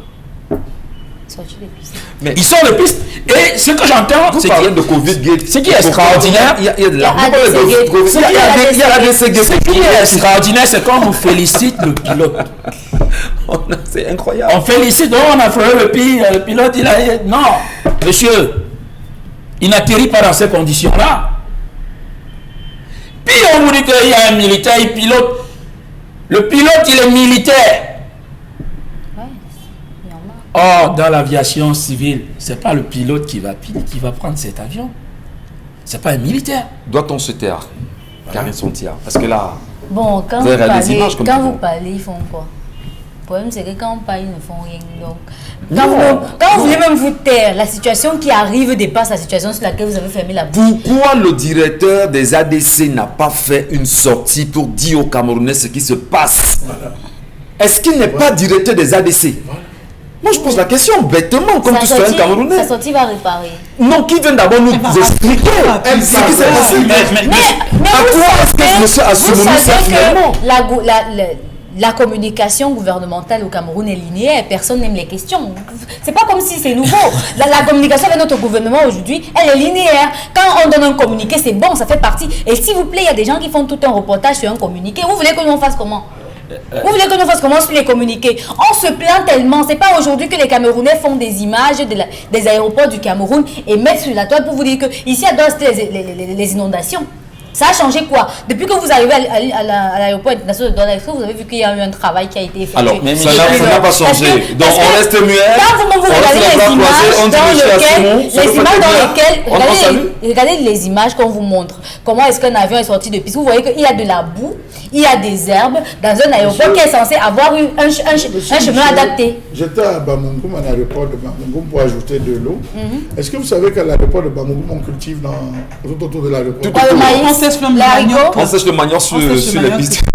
Voilà, donc c'est pour vous expliquer à quel point est-ce que ces aéroports c'est seulement pour un avion. Mais je crois que la communication est importante. Peut-être qu'on peut s'éloigner ou alors on peut être ignorant ou alors marquer sa désinvolture. Je ne dis pas le contraire. La communication est extrêmement importante. Importante pourquoi? Parce qu'il y a des personnes qu'il faut rassurer. Il y a des personnes qui ont prévu prendre des vols. Et quand une situation comme celle-ci arrive, mais franchement, comme tout être humain, la panique s'installe dans votre cœur. Mais on est dans un pays où pour communiquer, il faut attendre les instructions. Non. Ça veut dire que vous avez des gens qui ne prennent pas les initiatives. Ok? Ils sont responsables d'un département, même ministériel ou quoi que ce soit. Ils attendent. Si l'homme ne vient pas là-haut, même nos ministres, quand ils veulent communiquer sous ordre du chef de l'État, il ne prend jamais d'initiative. Sous instruction du chef de l'État. Mais toi, tu es responsable d'un département. Quand il y a un cas comme ça, tu dois te prononcer. Ministère des Transports. Alors, permettez. Aujourd'hui, ce qui s'est passé à Cameco, déjà au Cameroun, il faut le dire, on n'a pas de compagnie aérienne, il faut le dire. Même si on est quand même. Quoi? Non, on a. Vous avez les avions? Bon, comme on a loué l'autre c'est quoi ça? Est-ce que vous avez les avions? On a une compagnie aérienne, vous le direz vraiment au Camerounais qu'on a une compagnie aérienne? Il y a beaucoup les employés là-bas. Il y a combien d'employés? Arrêtons. Est-ce qu'on a une flotte aujourd'hui? Je voudrais rapidement rebondir sur un monsieur qui a été au sein de Camerco et que le Cameroun a sauvagement négligé. Et on a fait, on va dire, un mec qui ne sert à rien. C'est monsieur Dikoum aujourd'hui qui se charge du marketing de Air Sénégal. Allez justement voir ce que Air Sénégal est devenu. Aujourd'hui, quand on parle de Air Sénégal, le Cameroun n'a pas d'avion. Le Cameroun n'a pas d'aéroport. Enfin, je veux dire, même les aéroports, je ne sais pas comment c'est entretenu. Mais le Cameroun n'a pas d'avion. Et maintenant, une question se pose. Les pilotes camerounais qui n'ont pas d'avion et qui sont là en ce moment, qu'est-ce qu'on fait de ces pilotes qui ne pratiquent pas, qui ne travaillent pas, qui ne sont pas dans l'exercice? Comment est-ce qu'ils se recyclent sans avion dans un pays comme le nôtre? Je crois que vraiment, on doit laisser ces pilotes là où ils sont. Parce que, non, je m'explique. Si déjà, si vous permettez, Michel Gatchou, si déjà à la tête d'une structure comme celle-là, on ne fait que naviguer, ça ne sert à rien. Oui, on navigue. Combien de personnes ont été changées à ces postes? À la tête de cette direction? On navigue. Non, parce que c'est là qu'il faut partir. À peine vous êtes nommé, justement, à la tête de Camerco, à peine on a une autre personne, à peine il y a telle autre personne qui arrive. Je crois qu'il y a une instabilité qui règne. Et c'est cette instabilité qui fragilise tout ce circuit. C'est impossible qu'on assiste à de telles choses et que les gens quand même prennent sur eux de rester quand même la bouche fermée. On parle d'une compagnie aérienne et on sait très bien ce qui se passe dans les airs. Ça veut dire que la sécurité est double, est multiple. C'est la vie des gens. Merci à vous. Madame Chibaton dit exactement qu'en 39 ans sous le renouveau, c'est ce qu'on peut avoir aujourd'hui comme étant les meilleures, les plus belles choses que le renouveau nous a proposées. Peut-on avoir le sentiment en disant que Paul Biya, son gouvernement et ses nombreux gouvernements et ceux qui sont en ce moment en exercice font du bien aux Camerounais, sortis quand même d'un pays où on n'a pas de flotte, où les météorologues camerounais ne peuvent pas communiquer sur les réels problèmes. D'ailleurs, l'avion aujourd'hui, ça, parfois on manque de mots. On se dit, où est-ce qu'on vit?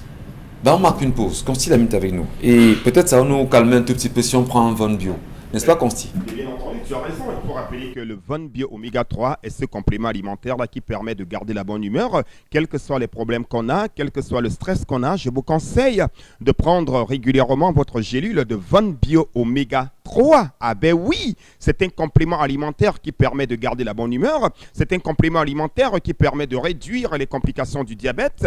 Le Von Bio Oméga 3 que voici permet également d'assouplir nos articulations. Le Von Bio Oméga 3 permet également de nous prévenir contre les AVC. Un autre avantage lié à la consommation du Von Bio Oméga 3, encore appelé huile de poisson, parce que c'est un complément alimentaire qui est fait à base d'huile de poisson appelé fish oil. Donc ce complément alimentaire permet également de réduire les complications du diabète. Il permet également de rajeunir au maximum. Donc c'est un complément alimentaire qui présente plusieurs avantages. Vous êtes diabétique, vous êtes hypertendu, vous avez été victime d'un AVC. Alors la solution pour réduire toutes ces complications-là, c'est de consommer régulièrement le Von Bio Oméga 3. Il est sans effet secondaire dans l'organisme. Rendu à ce jour, ils sont des milliers de